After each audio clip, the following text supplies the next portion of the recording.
Following Wednesday's practice, USC defensive coordinator Alex Grinch said, "There's a difference between a takeaway and a turnover." And remember when former USC quarterback Rob Johnson disrespected Fresno State? We're going to talk about that on this episode of Locked On USC. You are Locked On Trojans, your daily podcast on the USC Trojans, part of the Locked On Podcast Network, your team every day.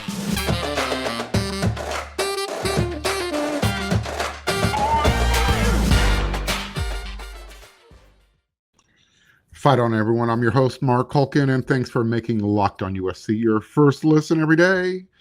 Whether you're watching on YouTube or wherever you download your podcast, whatever platform, we are free.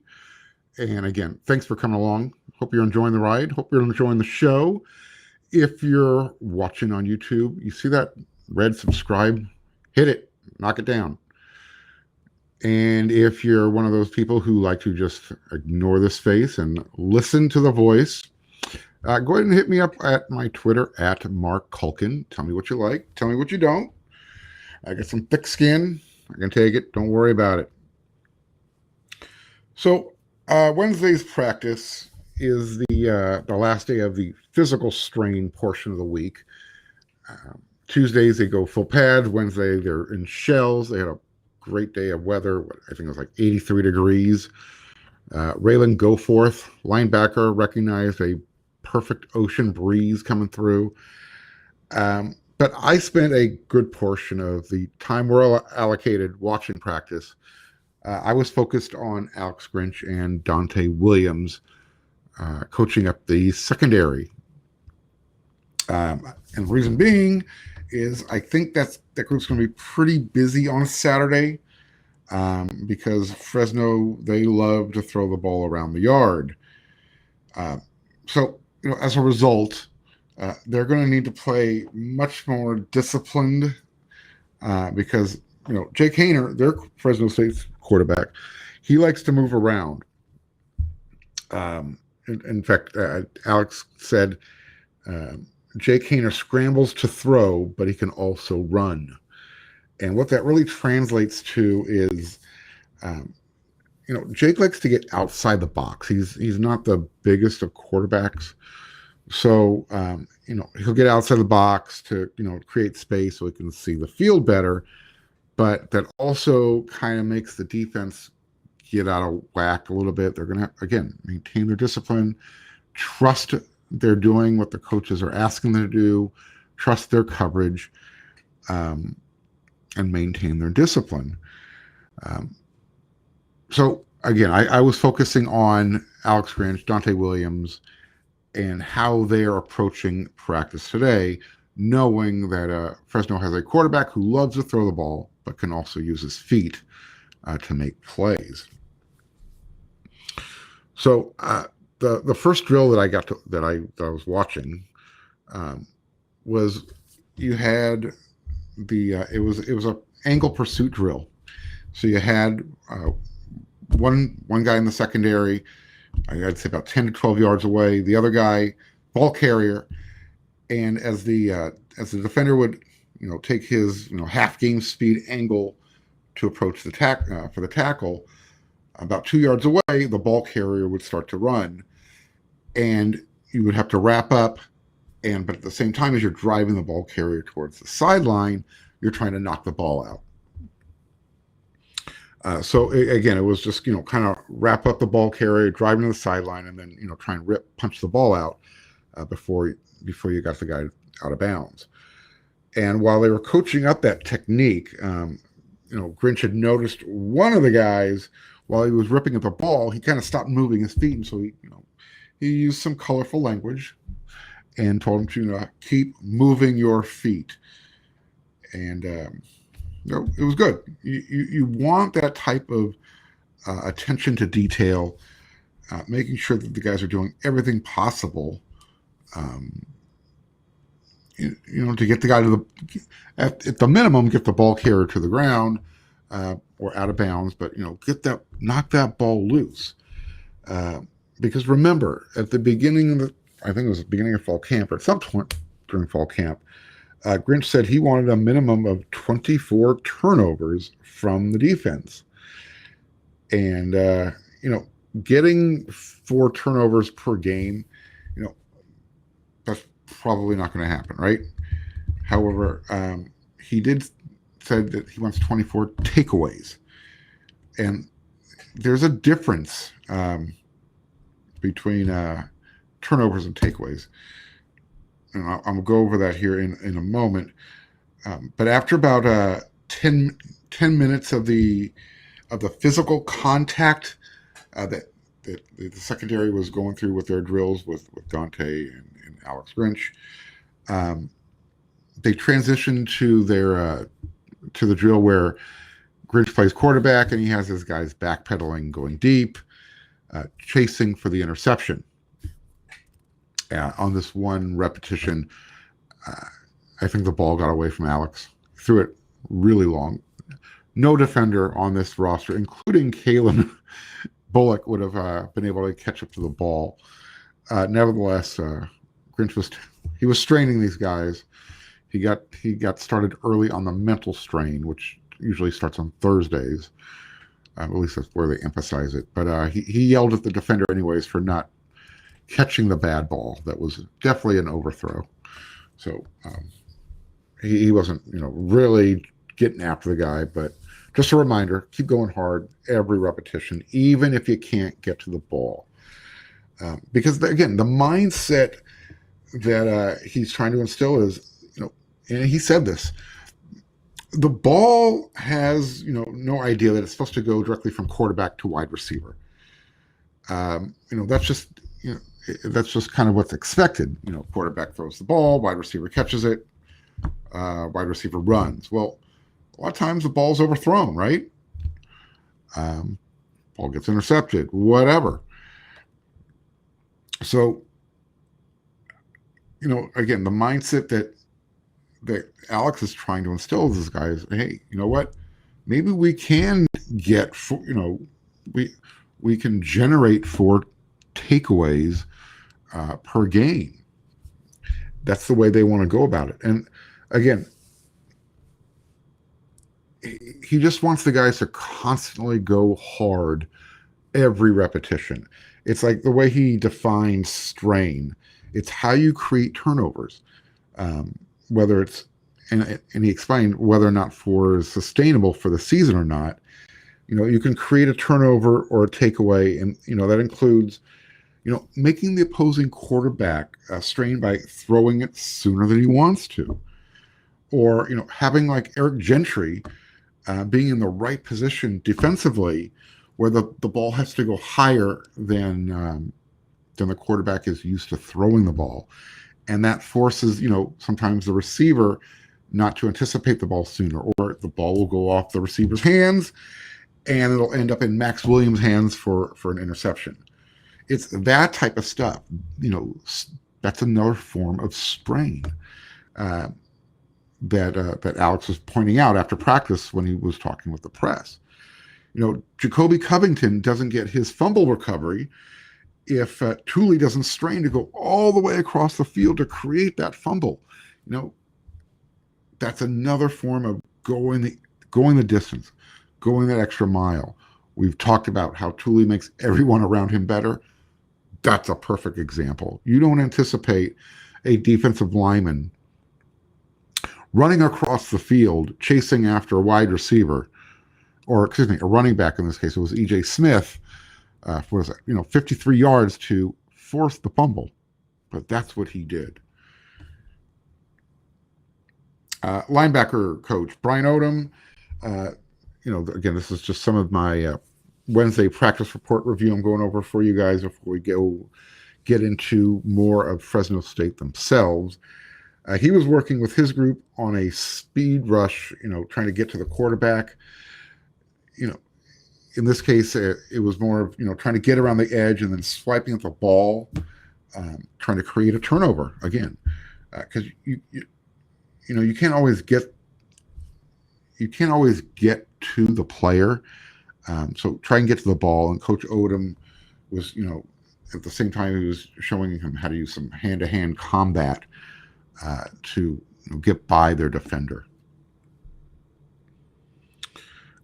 Also, if what I saw before they kicked us out, if that kind of holds true to form, you can probably anticipate a couple of adjustments to the defensive personnel. Some players moving up on the depth chart. One of those players, actually, I'm going to give you two names to keep an eye on. Solomon Byrd at rush end and Anthony Beavers at safety.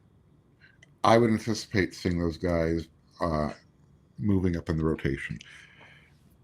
They both had good games at Stanford, and I think they're doing well this week during practice.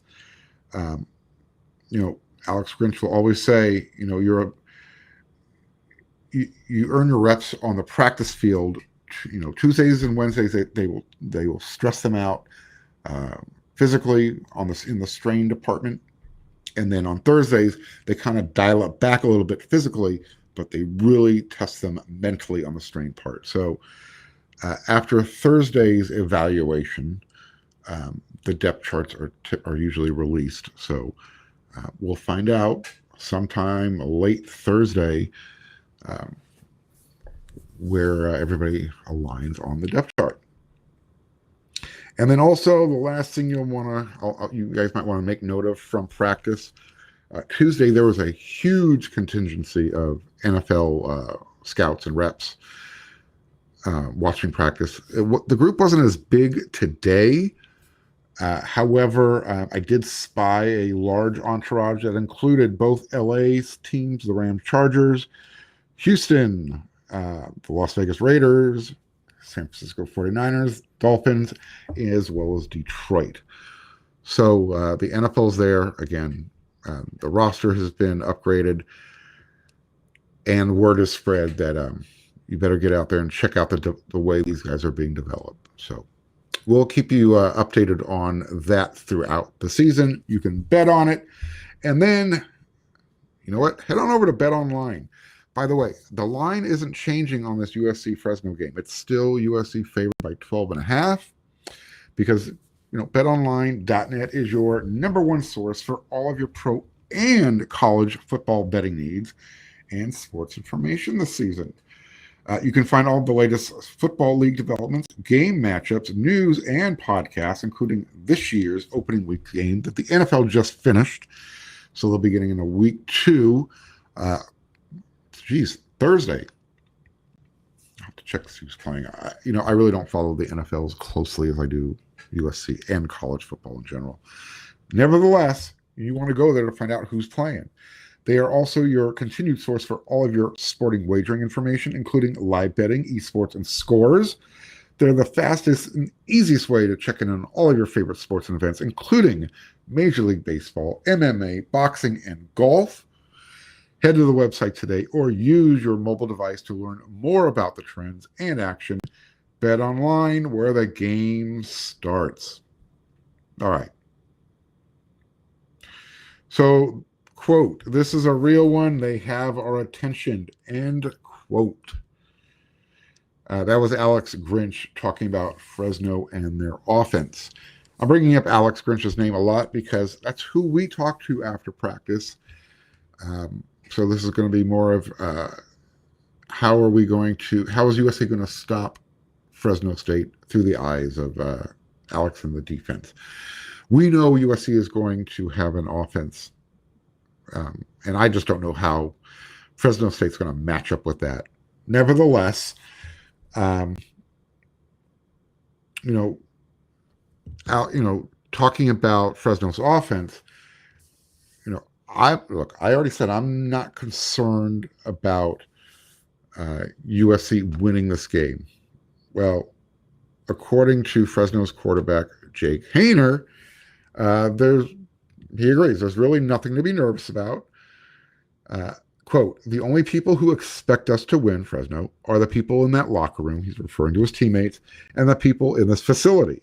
So I'm just going to prepare like I always do, play with a chip on my shoulder, and make great decisions, end quote. I mentioned on yesterday's episode, Fresno is the proverbial chip on your shoulder team.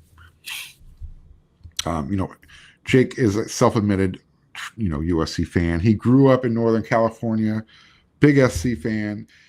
He said he spent his entire recruiting process hoping for that offer from the Trojans. Obviously, it never came. So he ended up signing with the Huskies. Ironically, Fresno's old coach, Kent DeBoer, is now the Huskies' new coach, and Jake transferred from Washington down to Fresno. Jeff Tedford is his head coach. And he's now going to finally get his opportunity to play inside the Coliseum. So Jake was also quoted saying, "I really wanted to get that USC offer." And then he, was being a little facetious, a little sarcastic. Quote, "Little Jake Haener was too small to play there and didn't have enough stars on his name. Now I get to go in there and play and do everything I can to get a win on Saturday." End quote. Haener said he and the Bulldogs are coming to LA with an underdog mentality of having nothing to lose. Aside from him speaking in third person like Jimmy from Seinfeld, you have to have that type of approach. USC is favored for a reason.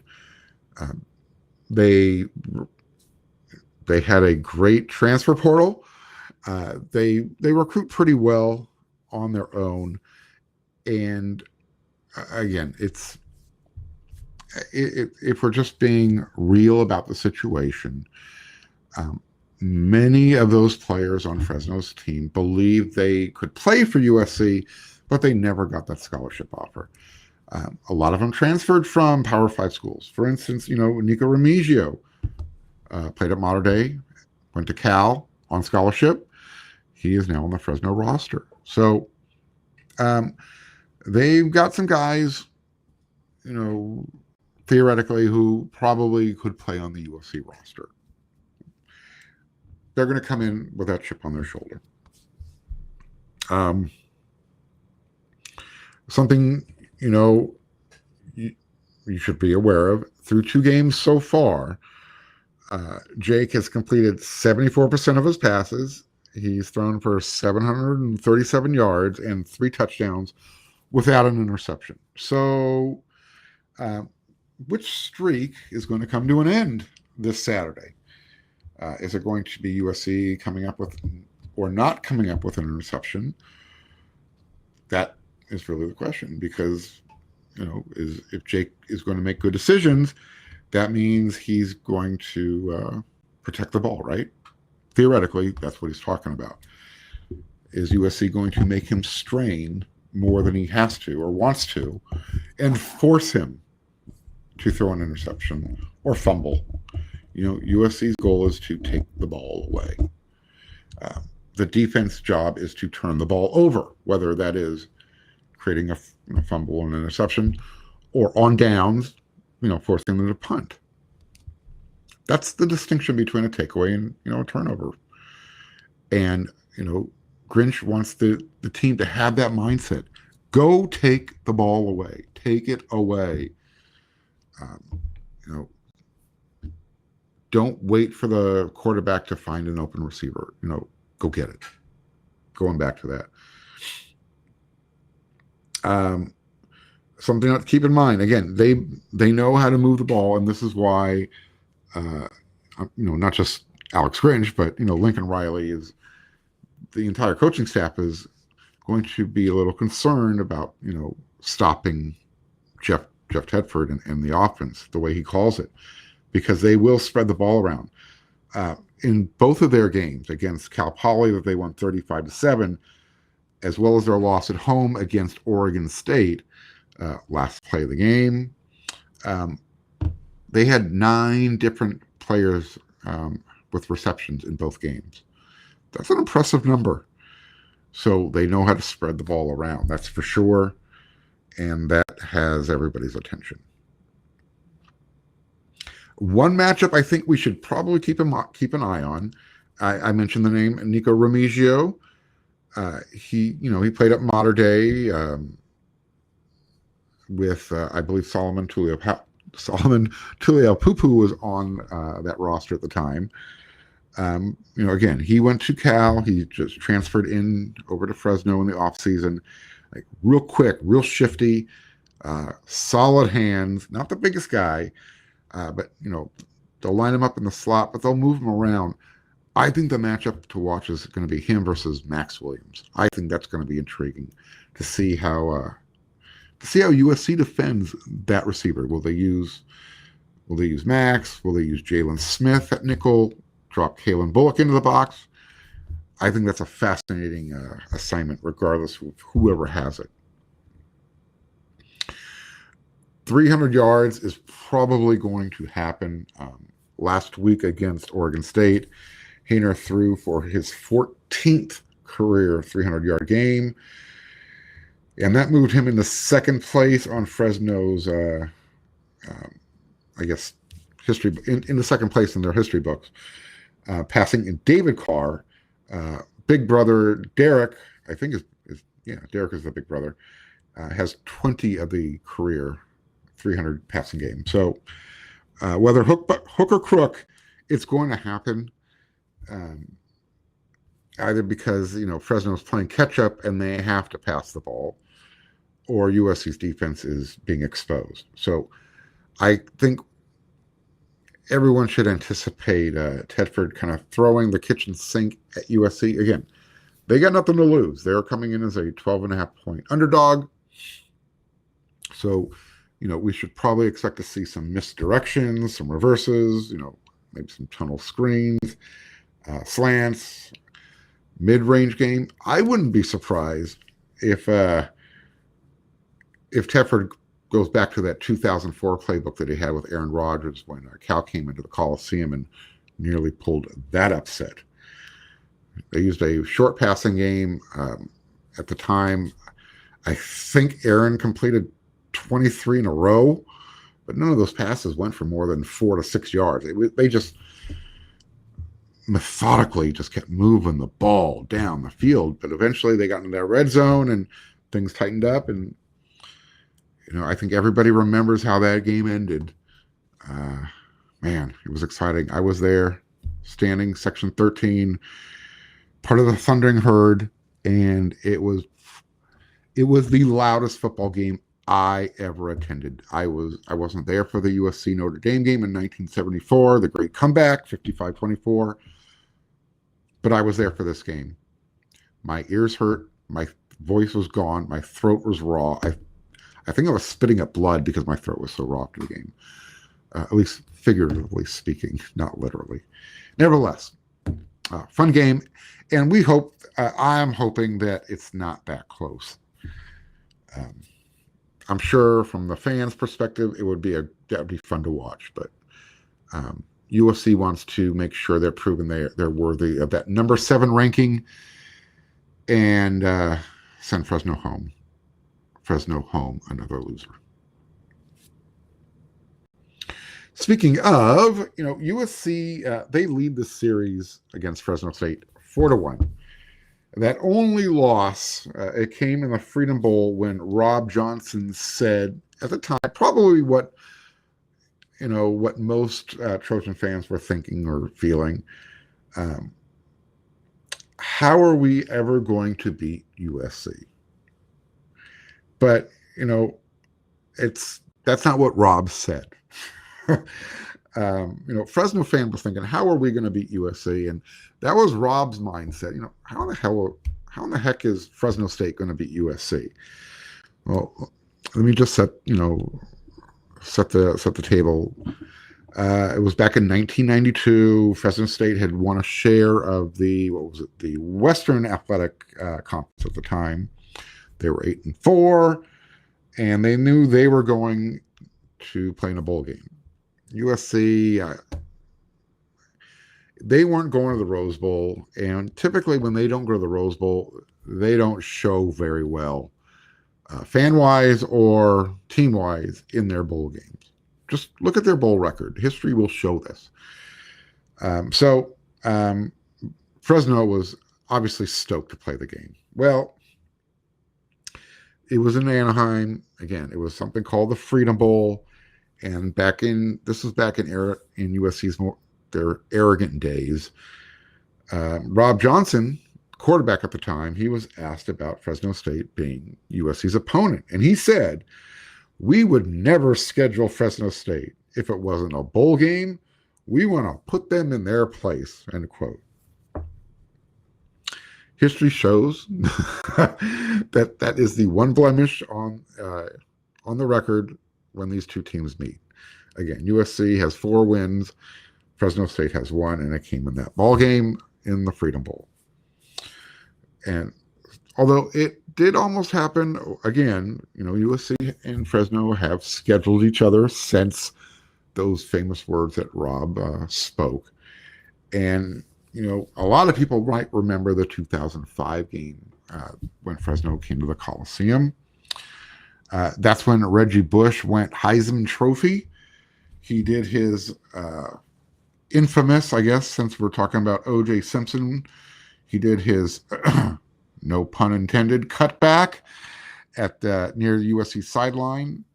Reggie Bush ran for about 80 yards on this play, scoring the touchdown.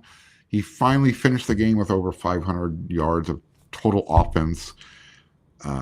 Without Reggie Bush in that game, USC would have lost to Fresno State. So the similarities between that USC team, aside from them, being part of a 34-game win streak journey, that team was all offense, very prolific with a so-so opportunistic defense. That's what we've seen so far of USC through 2 games.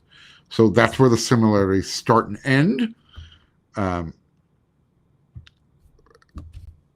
So we'll see that type of game on Saturday night when they kick off at 7:30.